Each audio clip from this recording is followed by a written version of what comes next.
Welcome to the Acton Vault podcast, a product of the Acton Institute for the Study of Religion and Liberty. I'm Gabriel Jaja, producer. In this episode, we bring you a presentation that was delivered as part of the 2021 Acton Lecture Series, featuring Rachel Ferguson, speaking on Black liberation through the marketplace. Viewing America's record on individual rights and constitutional order through a classical liberal lens, Ferguson sees the undeniable and blatant injustices perpetuated against Black Americans. But she also discovers Black entrepreneurs overcoming extraordinary obstacles and a Black community that has created flourishing institutions and culture. You can find additional resources in the show notes of this episode, as well as previous episodes on our website at acton.org/podcast. If you like this program, you can help us reach even more listeners by sharing it with a friend and leaving us a 5-star review on Apple Podcasts. We welcome your comments as well. Acton Vault is available on Apple Podcasts, Google Podcasts, and Spotify. Hello, all. This group talks back. I like that. At a recent visit to the International Civil Rights Center and Museum in Greensboro, North Carolina, I was struck by the opening image. It depicted a beautiful hand-sewn flag, American flag, with the words of Thomas Jefferson's Declaration superimposed. We hold these truths to be self-evident, that all men are created equal, that they are endowed by their Creator with certain unalienable rights, that among these are life, liberty, and the pursuit of happiness. The tour guide, her name was Robin, stunning older lady, she pressed a button. And the flag sort of faded. You could see the shadow, it was still there. But new images arose of slave auction signs and whites only, no colored allowed signs. Robin spoke of the unfulfilled promise of the Declaration as she led the group through the dreadful review of Black lynching, economic exclusion, school segregation, and the many other forms that Jim Crow took. After letting the group view a copy of the Green Book, these are one of these travel guides that Black Americans used to navigate the Jim Crow South, she declared that our answer to the racism and segregation that we experienced was entrepreneurship. She then listed dozens of Black inventions, walked the group through a room full of images of Black businesses, banks, newspapers, and churches. This story, the story of a high ideal, often unrealized but still inspiring, and a struggle for independence and economic power, is the story of Black liberation through the marketplace.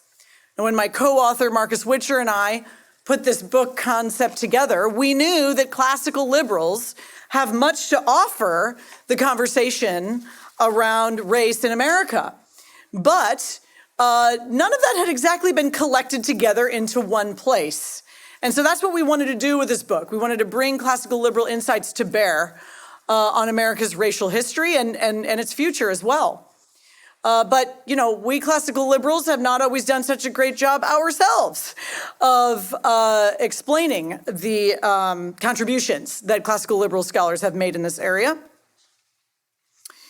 We might say that classical liberalism captures America's dedication to 4 distinct institutions: property rights, including the right to one's bodily integrity, freedom of contract, equal protection of the law, and a cultural affirmation of trade and entrepreneurship.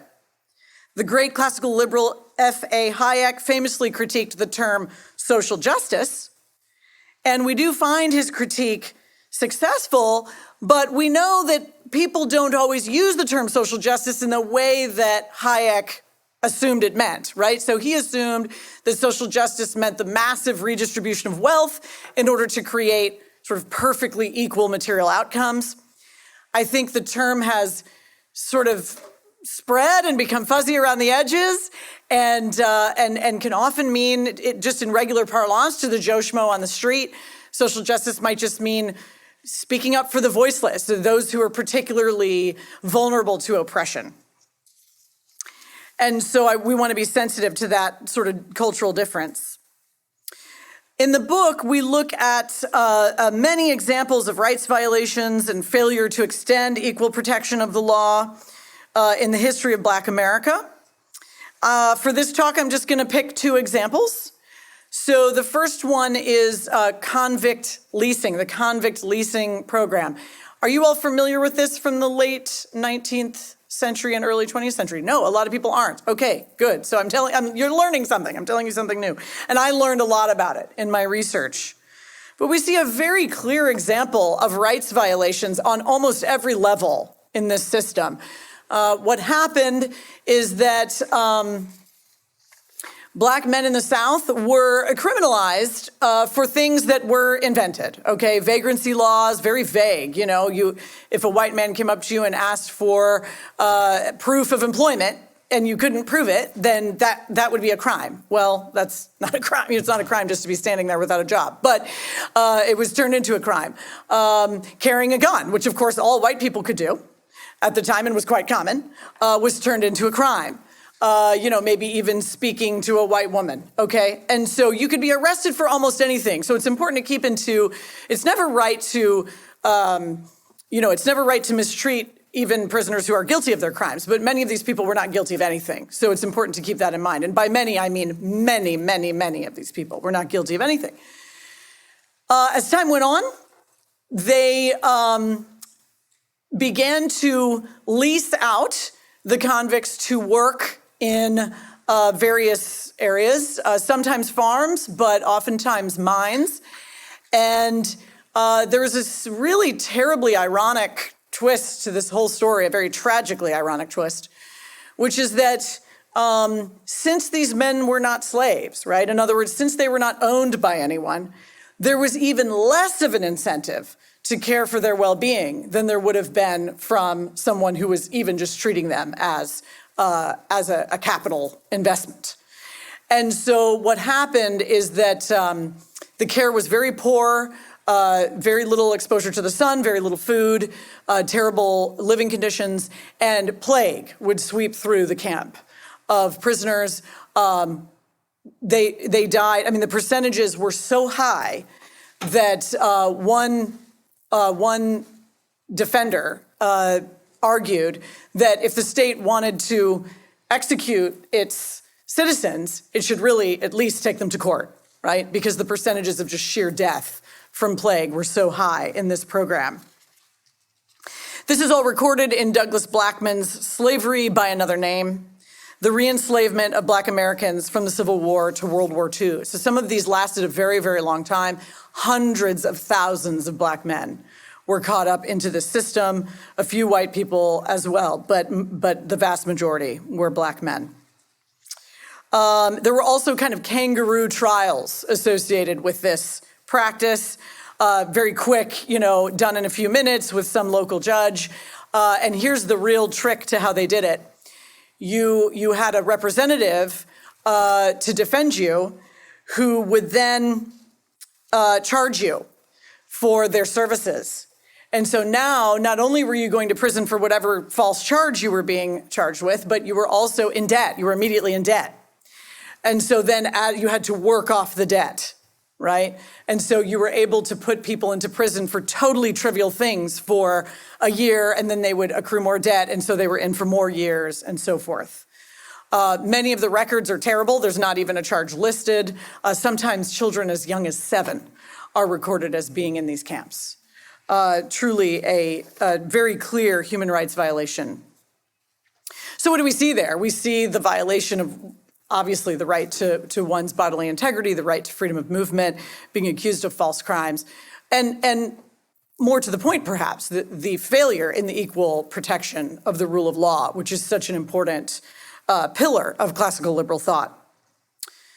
The second example we could take a look at is, and we do lots of examples in the book, okay? We kind of do a little survey of all of African-American history, but I wanted to pick one that was a little older and one that was a little newer. Let's take a look at urban renewal and the interstate highway system.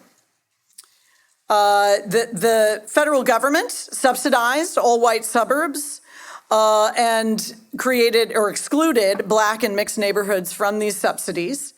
And this was intended to relieve the density of the cities and create idyllic all-American neighborhoods.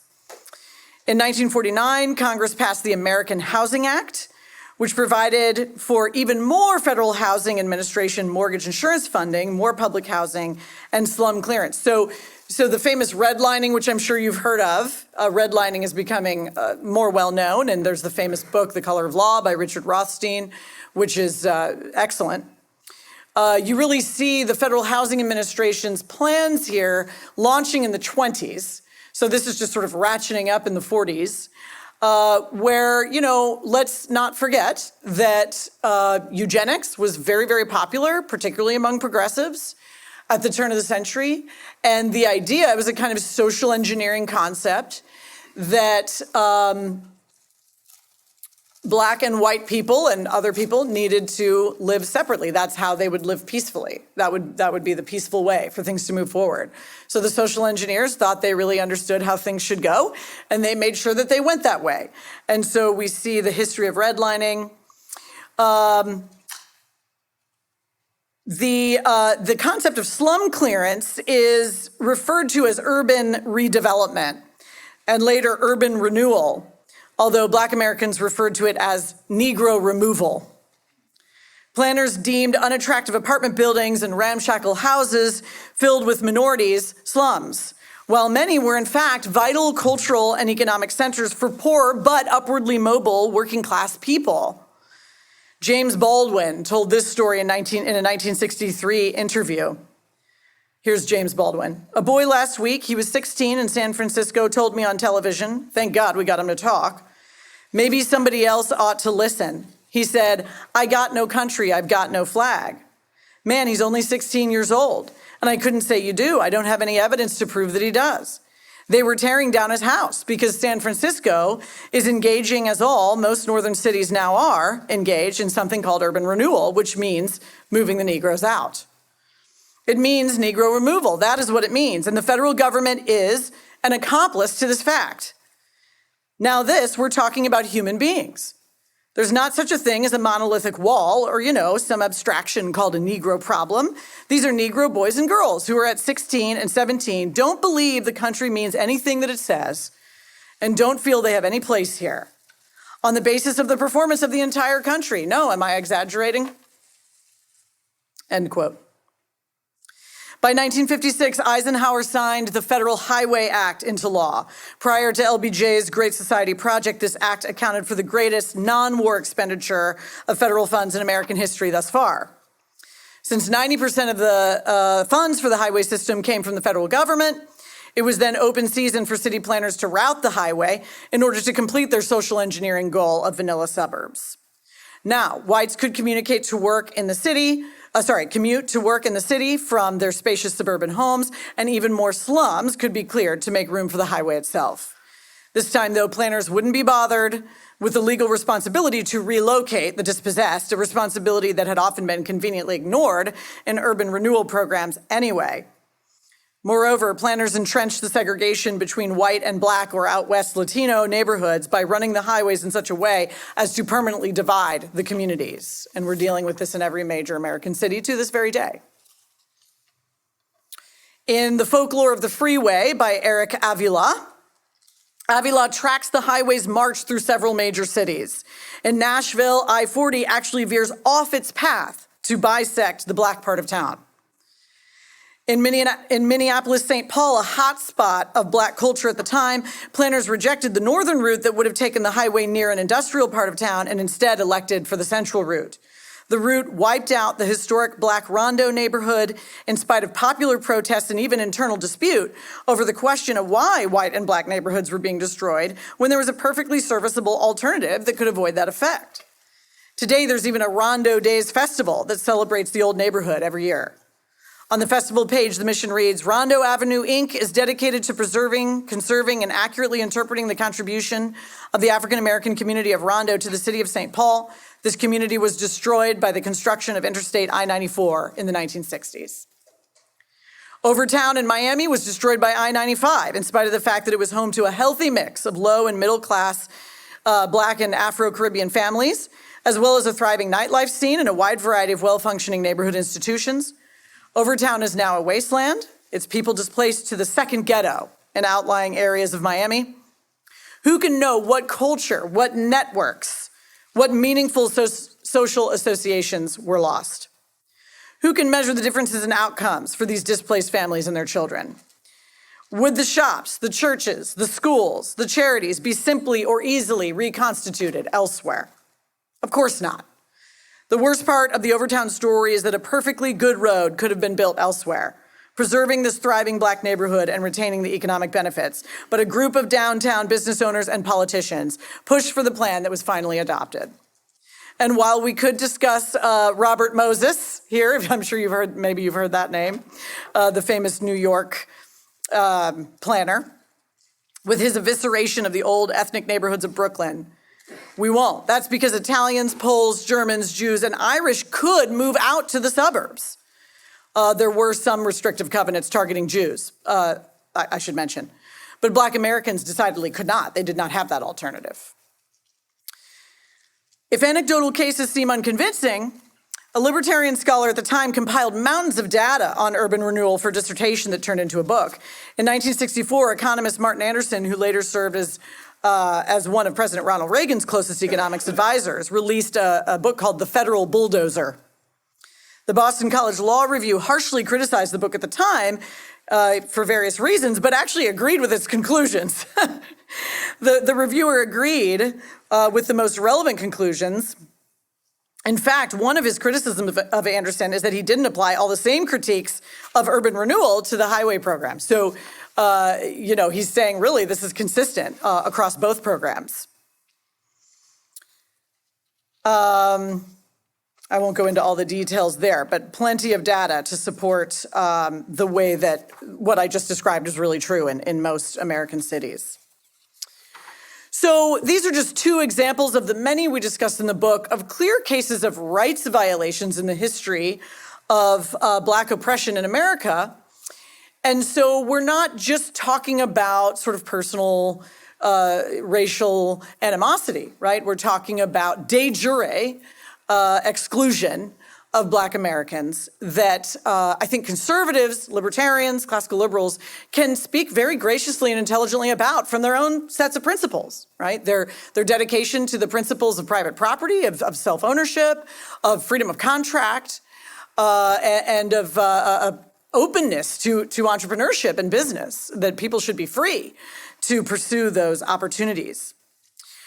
But we wouldn't have a very convincing case to make if classical liberals never did much to defend Black Americans. And I think the stereotype is that they didn't do much. But I actually think that's false. And so we dug into the history a little bit. And there's a couple things worth mentioning. I mean, certainly the fact that Adam Smith and many of the other economists of his day were overt abolitionists. In The Wealth of Nations, Smith gives a powerful condemnation of slavery. I went to Scotland on my honeymoon about 4 years ago, and we saw his grave. And on his grave is engraved the words, "The property which every man has in his own labor, as it is the original foundation of all other property, so it is the most sacred and inviolable." And Smith spent much time arguing both morally and economically against the institution of slavery. And it turns out that free market thinkers of the mid-19th century were actually fiercely anti-slavery, including William Lloyd Garrison, Henry Ward Beecher, Joshua Levitt, and Ralph Waldo Emerson. So we often learn that these people were anti-slavery, but we're not taught that they were major free marketeers. Listen to something that William Lloyd Garrison said in The Liberator. He says he calls himself a radical free trader, and he desires the abolition of all custom houses as now constituted throughout the world, which would be your tariff collectors, right? It's a pretty extreme position. They're all followers of a guy named Richard Cobden, who's a kind of apostle of free trade. And for many of them, this was a Christian commitment to nonviolence. And so as Christians, they were both against the violence and coercion involved in slavery and against the violence and coercion involved in things like the Corn Laws, right? And other sorts of ways that the state gets in the way of voluntary exchange. Classical liberal economist John Stuart Mill was so famous for his anti-slavery and anti-racist views, as a matter of fact, that Thomas Carlyle nicknamed economics the dismal science for that reason. So if you know any economists, you might think it's called the dismal science because economists do regressions, right? And just look at a bunch of numbers. But no, that's not actually how it got that name. It got that name because Mill was insisting that all human beings are basically the same. And that's how economics should treat human beings. They've got similar kinds of incentives. They're going to be motivated in similar sorts of ways. And that was actually very well known at the time. People could even recognize references to that dismal science comment in cartoons.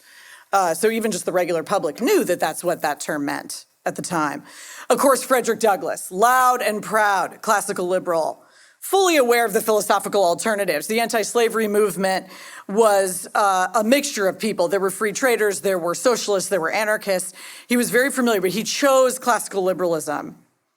There's the famous passage in his autobiography where he's so deeply impressed by the experience of making a contract for his own labor, being paid, and then having to give 9/10 of what he made to his master. And it was like something clicked for him at that moment.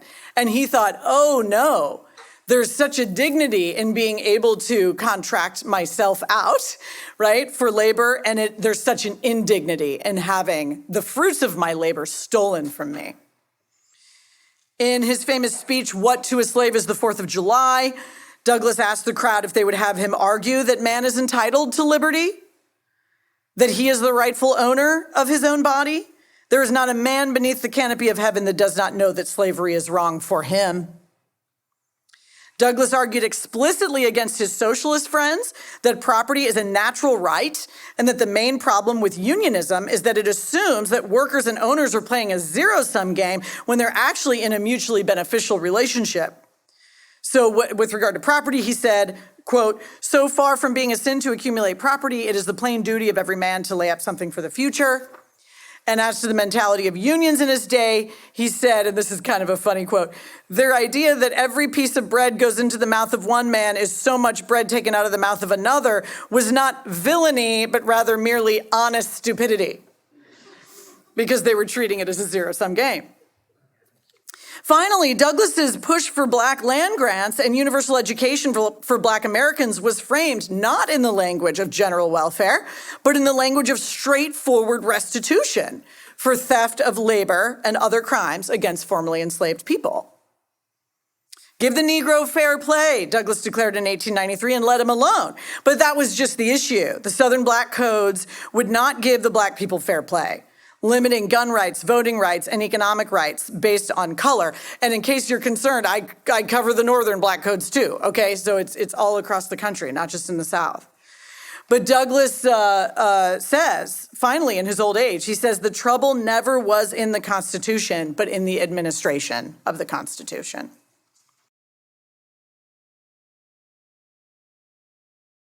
Okay, so I don't want to go into too much detail, but I do want to make you aware of a couple more people in this history.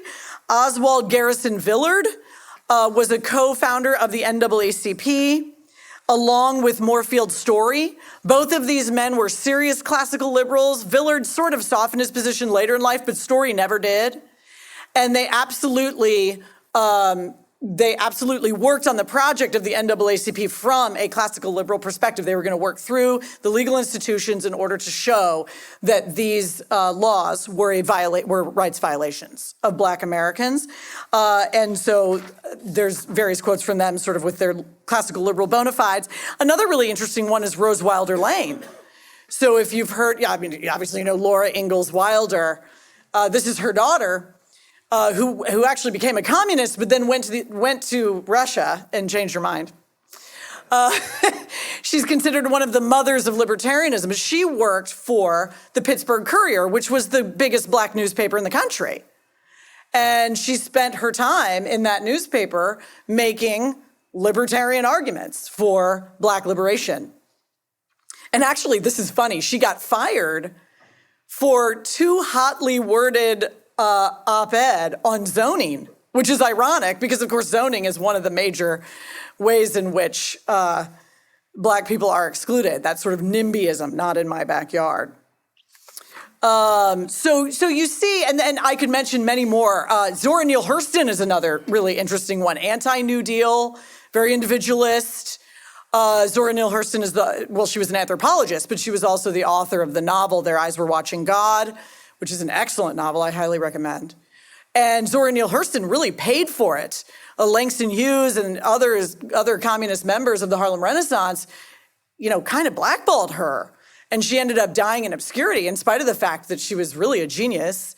And only recently has her interviews with the last slave that had come across that had actually come across on a boat and could remember Africa. She interviewed him. There's and that's called Barracoon, or Barracoon, however you say that. That just came out 2 years ago or something, was published. And that's because she was a good anthropologist as well as a novelist. T.R.M. Howard, who David Beto, the libertarian scholar, has written a book about.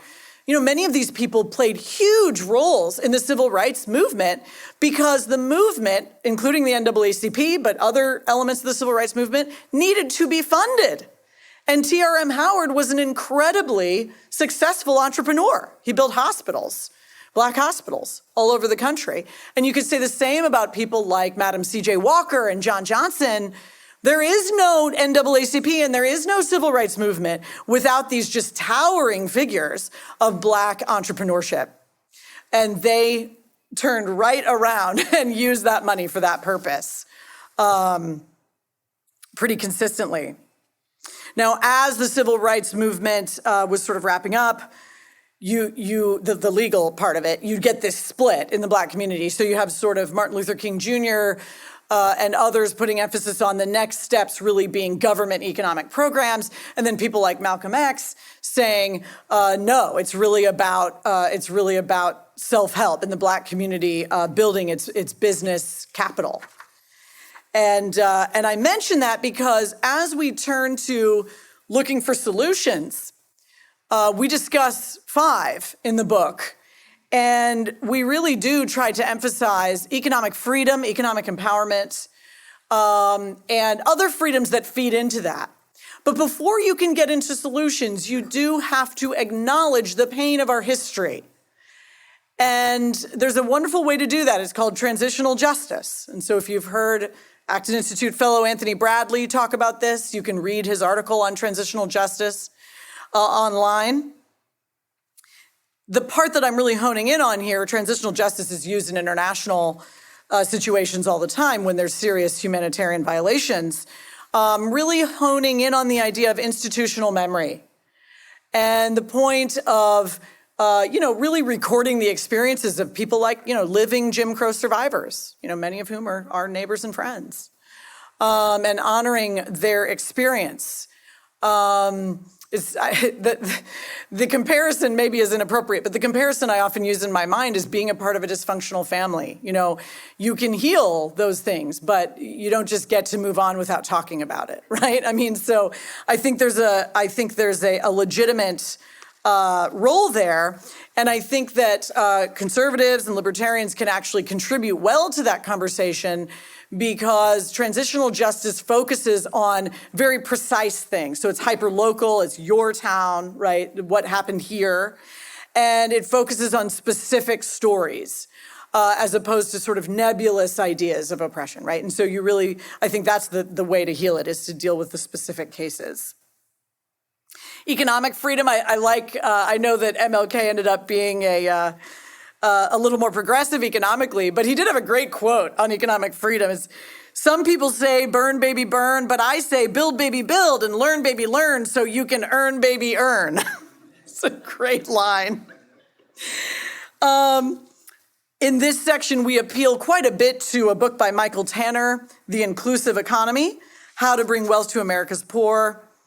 And there are so many areas of economic unfreedom that are easy for middle-income people to deal with, like jumping through a lot of bureaucratic hoops, but make it impossible for lower-income people to break into the market. And so part of what we can do to speak up for the voiceless is to deal with some of those. My good friend Shamed Dogan in Missouri fought for 10 years to allow African hair braiders to not have to go to cosmetology school. Took him a long time to beat the salon lobby, okay? But he did it, right? Because everybody is crony. And so they're all trying to find ways to block their competitors. And who's going to really suffer from that? Well, startups, right? People who are trying to break in. And so we have to be very, very sensitive to those sorts of things, to the NIMBYism in our lives, the not in my backyard kind of attitude we can have with our zoning laws. Those are the sorts of things that are going to make a difference. And so we discuss that in our section on economic freedom. We move on to discuss educational freedom. It's an interesting thing to consider that the fact that we organize our public education based on school districts, which are geographic, means that we are perpetuating the injustice of redlining and slum clearance. Because Black people in major cities were ghettoized by the federal government to a great extent. And now they're not allowed to go to school outside of that neighborhood. So it only makes it worse, right? It's abuse upon abuse.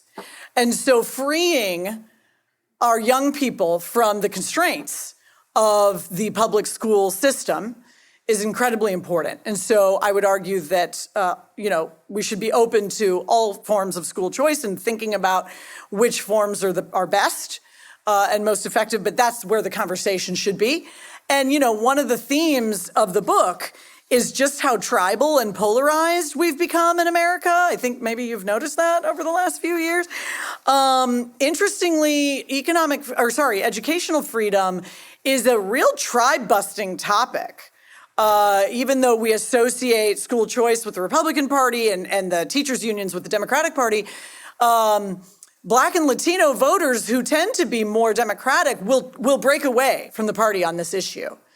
60 and 70% in favor of some form of school choice. And I have personally known legislators who have really PO'd their party in Missouri by switching sides on this. And it's because they're just looking at the situation with their own eyes and they can't deny what's going on in their neighborhoods. Just last night, I was having dinner with a Democratic person who has run for office and held office, who described a very successful charter school that he was a part of for several years that took their proficiency rates into the 95th percentile from a district where kids were practically illiterate. I mean, it was an absolute miracle, And so people will bust out of their tribes for that one. And the other place where we're busting out of our tribes is criminal justice reform.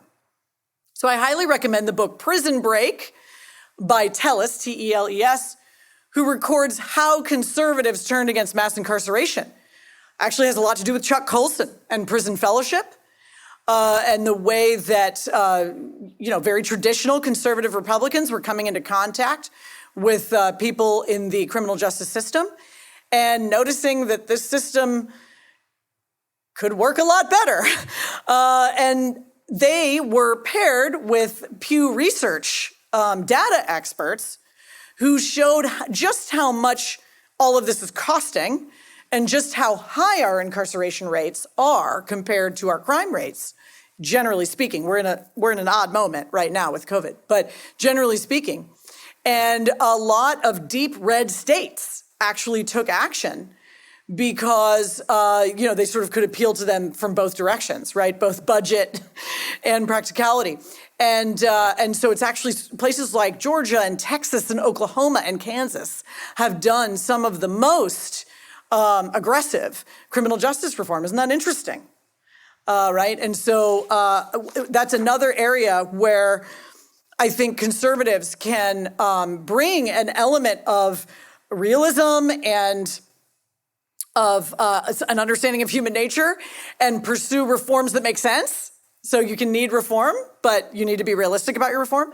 And so that can be a really important contribution. And then let me just end by just mentioning neighborhood stabilization. I'm really the most passionate about neighborhood stabilization. I would refer you to Toxic Charity by Bob Lupton, When Helping Hurts by Brian Fickert, to John Perkins's Christian Community Development Association, to the work of Robert Woodson with gangs and in schools. really, when you have seriously destabilized neighborhoods, and this is not the majority of Black Americans, the majority of Black Americans, 80%, do not live below the poverty line, okay? They are emerging from all of that. But when you are dealing with the consequences of some of these terrible policy decisions, and that is certain communities that have been completely destabilized, it's going to take hyper-local, long-term commitment, personal presence. That is the only possible solution. You're not going to have a kid pull themselves up by their bootstraps, and it's not going to be solved through push-button government programs either. It's got to be personal presence and community building that's really motivated by love. And so please do pursue looking at some of that neighborhood stabilization work. I'm on the board of Love the Lou, lovethelou.org, in St. Louis, which is a great example of that kind of work. So I'll end there. Thank you.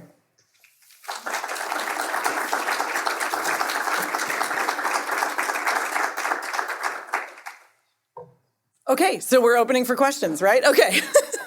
All right, so we actually have lots of time for questions, so ask me anything. There's plenty I didn't talk about from the book, so I can answer your questions on those. Yeah, we got to make sure we're on for the online audience, right? Thank you again, very informative. Any relationship between the transactional justice and the Black Lives Matter movement today?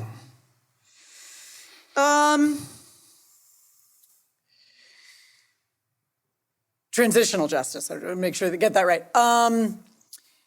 It doesn't come from that. So it's an international movement where you're dealing with cases like, let's say, the Hutus and the Tutsis, right? So cases where you have real alienation because of major society-wide humanitarian problems. Pursuing every single person who committed a crime is not really an option, right, in many of those cases. And so it really has a much longer, older history. It's more precise than social justice, which, that term is hard to define. That's kind of my complaint, right? It's hard to define, but it can mean almost anything, where transitional justice is trying to focus on particular cases. Do we need to go back and retry? Well, I'll give you some examples. I actually left these out just for time, but in the case of the Tulsa massacre, for instance, it was actually a Republican mayor, I think, that got it started, but they actually did like an archaeological dig, to find out what really happened, how many people really died. Let's tell this story, right? Let's honor what occurred.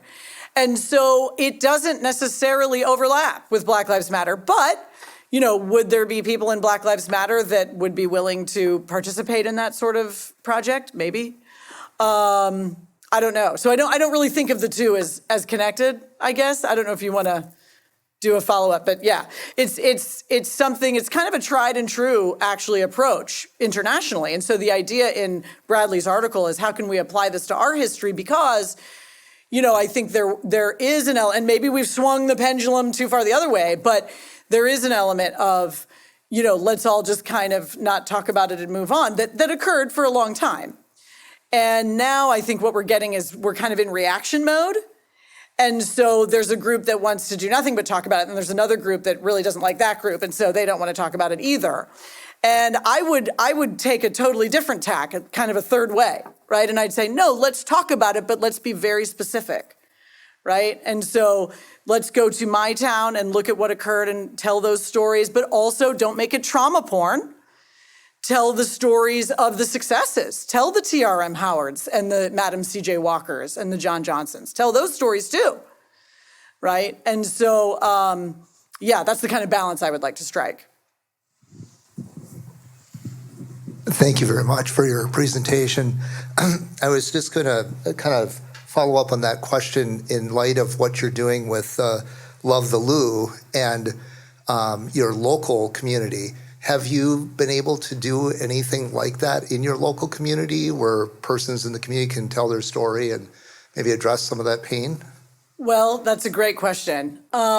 So I worked on the answer is sort of no, because I worked on a bigger project to work with HBCUs to do these sorts of projects in their towns. So I'm a good friend of a scholar named Kathleen Mons, who's at Albany State in Georgia.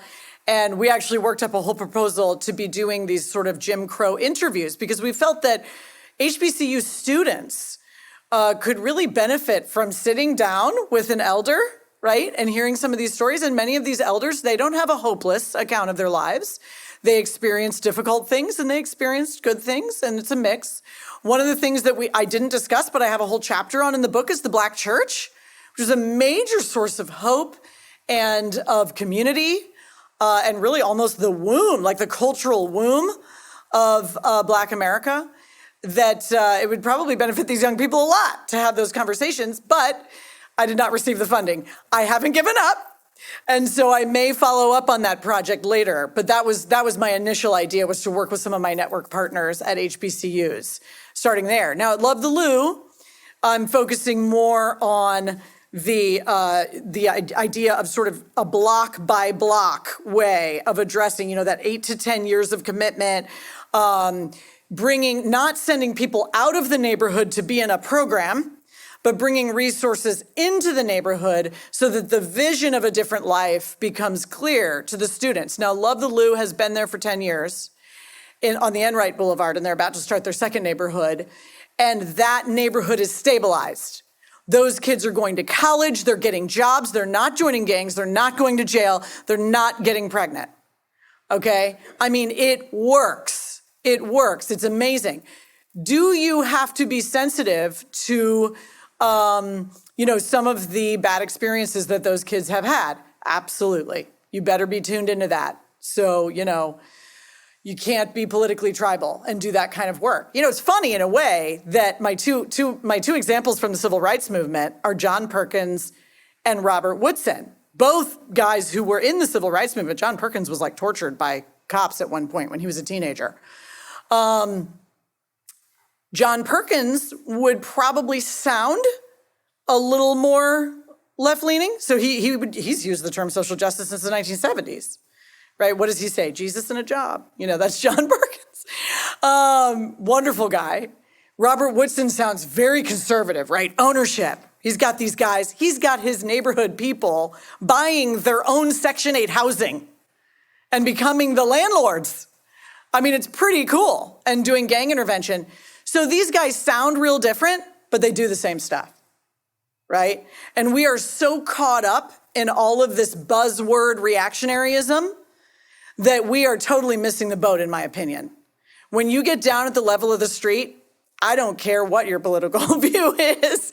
You're working with people. These are souls that you're working with. And I can't tell you what a joy it is to see the successes with the Love the Lou kids. It is awesome. Awesome.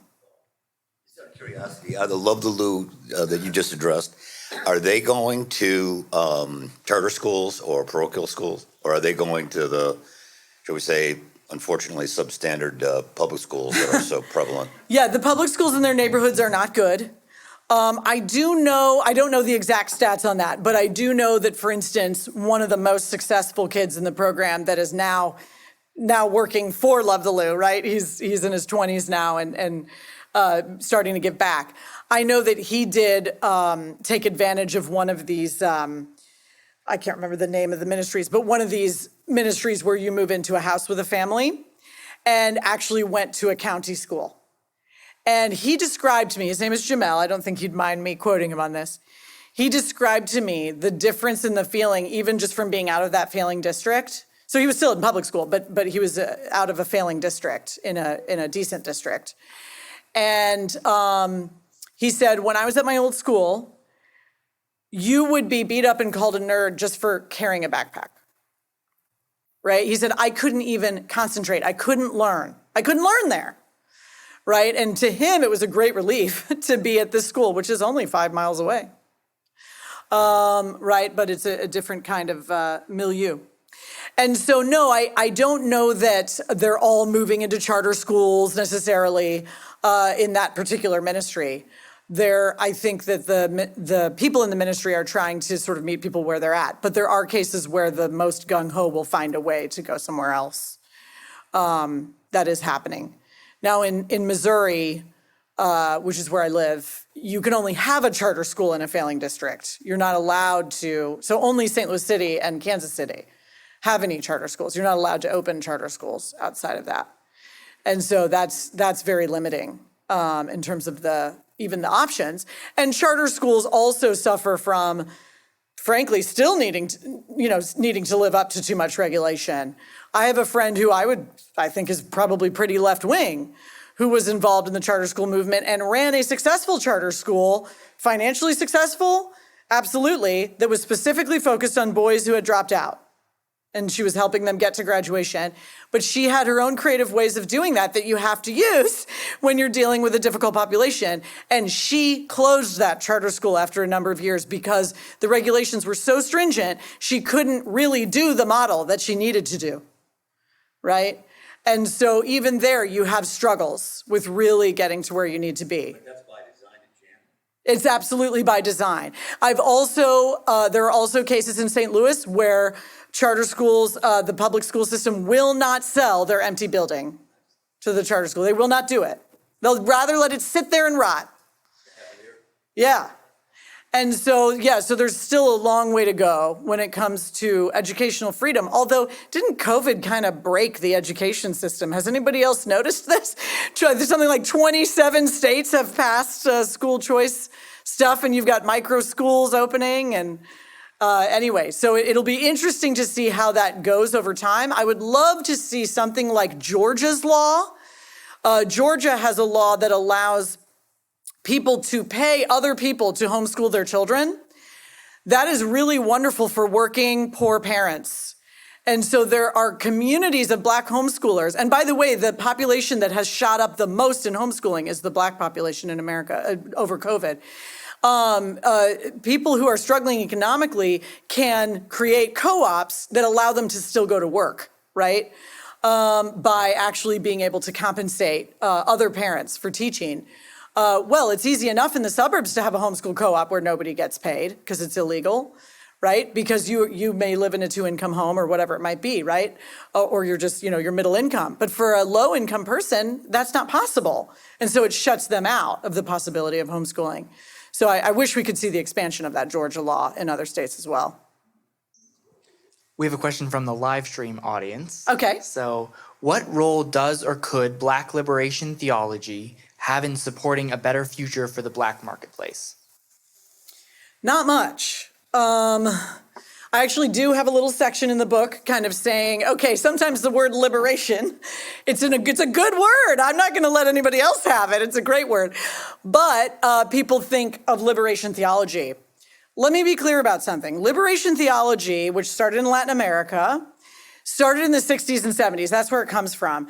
The Black American tradition has an anti-racist, true liberation theology that is 200 years old, and it comes from the book of Exodus.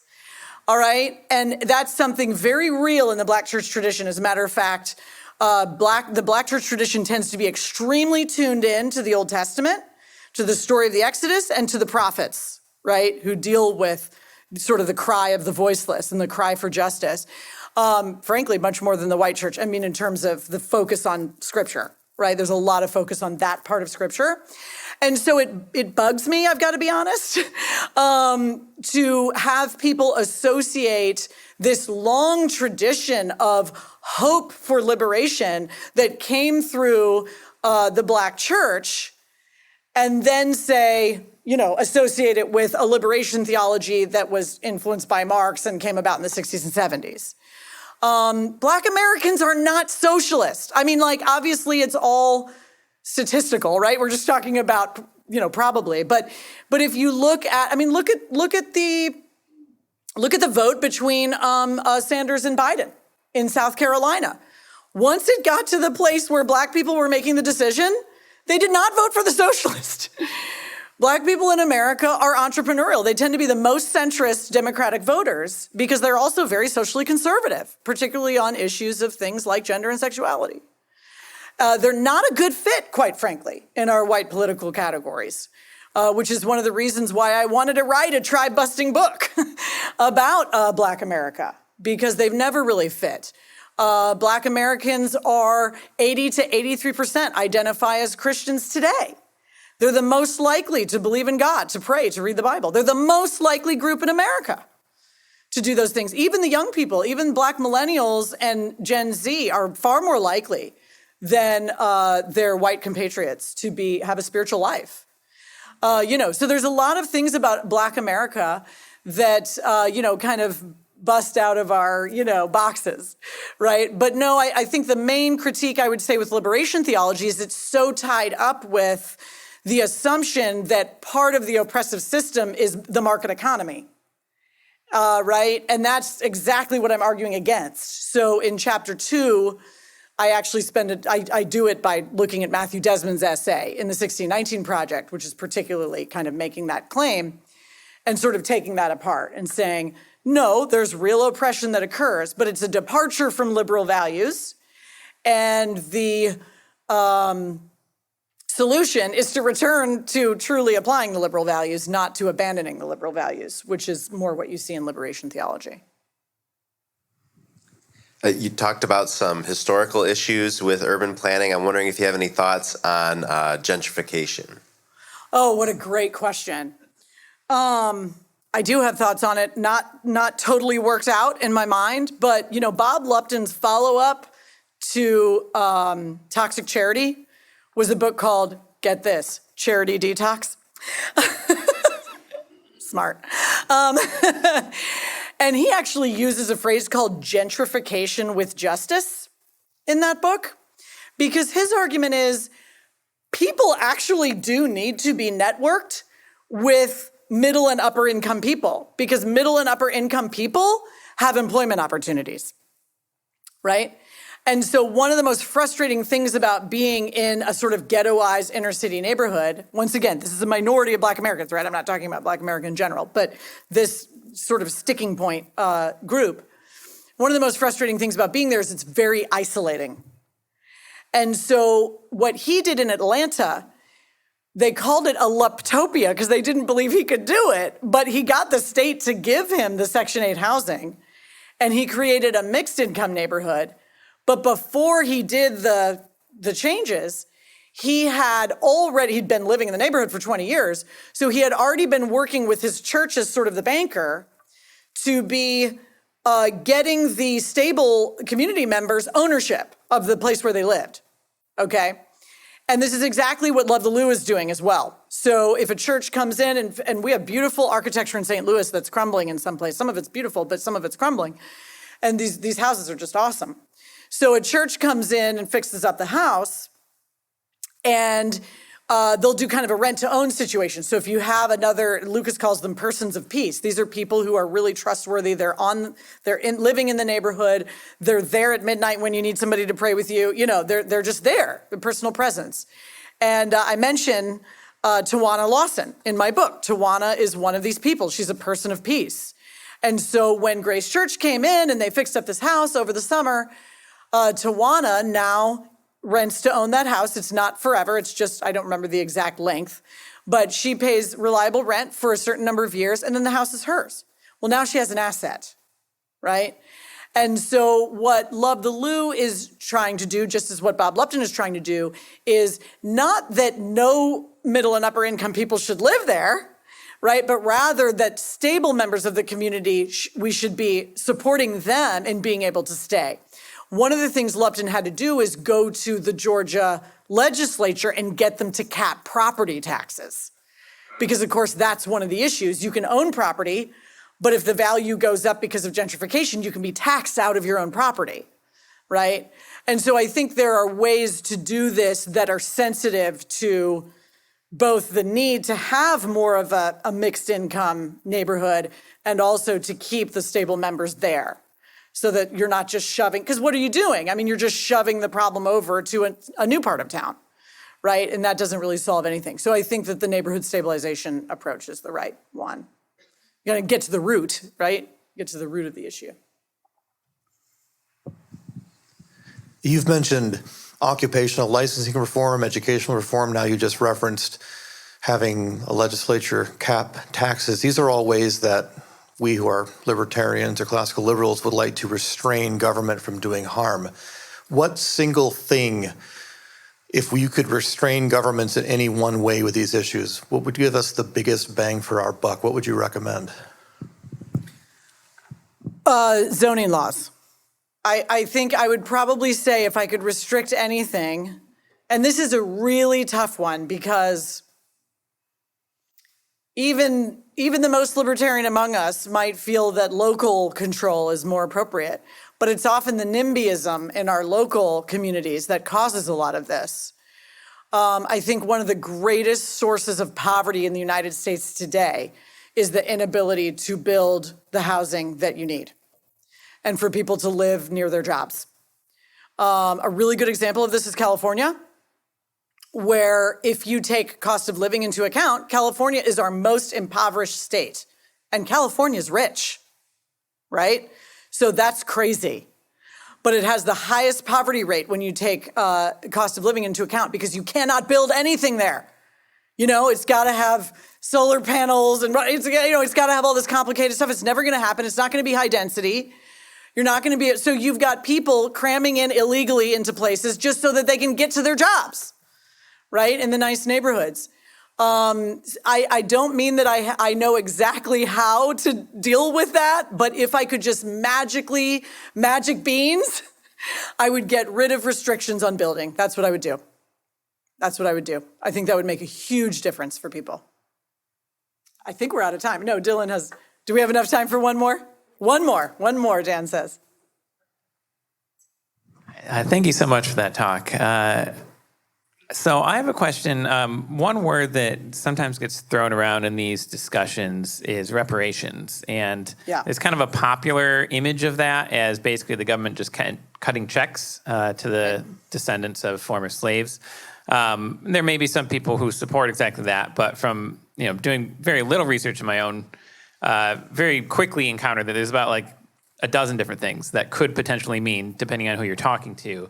Yeah. So could you parse some of that out? Like, is anything of what you've been talking about reparations to someone, right? Is that a word that people should maybe be less reactive and tribal about? Yeah.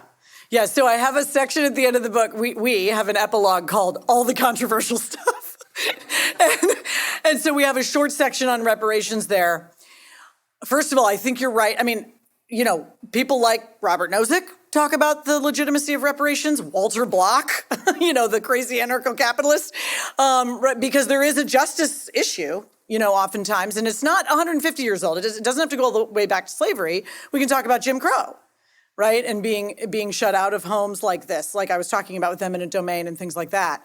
So on principle, you can't just set it aside. Right? There's all these practical difficulties that people get into. In my libertarian fever dream, I would like to do what David Beto suggests, which is whatever we decide we might want to do in terms of distribution, we should do it by selling federal lands. Hey, they're the ones who did these terrible social engineering policies that were so hard on people. Right? And so there's a kind of responsibility there, and there's something like $2 trillion in the value of federal lands. And the truth is that while we talk about, it's common to talk about oppression benefiting, like there's a people who benefit from the oppression. And if maybe you want to talk about economic benefit on the part of the specific exploiters, like plantation owners benefited, people don't benefit from oppression. The economy doesn't benefit from oppression. White people in general did not benefit from the oppression of blacks being economically excluded. They actually did worse, right? Of course they did worse because you excluded a whole group of people from full participation in the economy and from improving their human capital and things like that. So in terms of going and taxing people to do it, no. But selling federal lands, yes. Okay, then the question is, what do you do with it, right? And so I go back and forth between different ideas on that.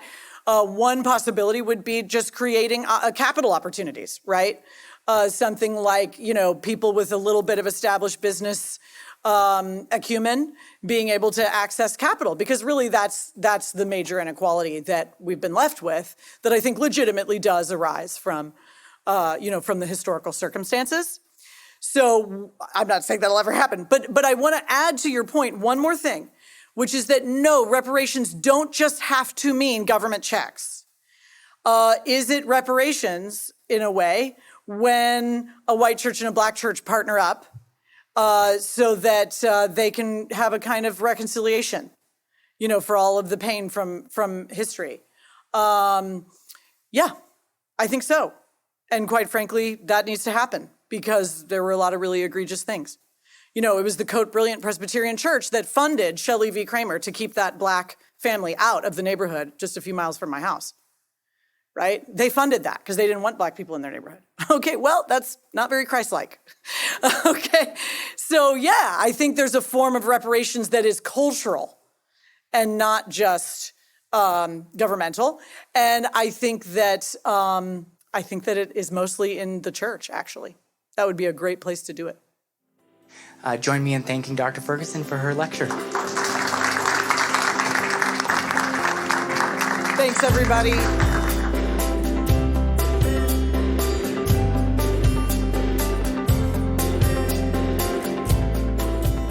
As always, thank you for listening.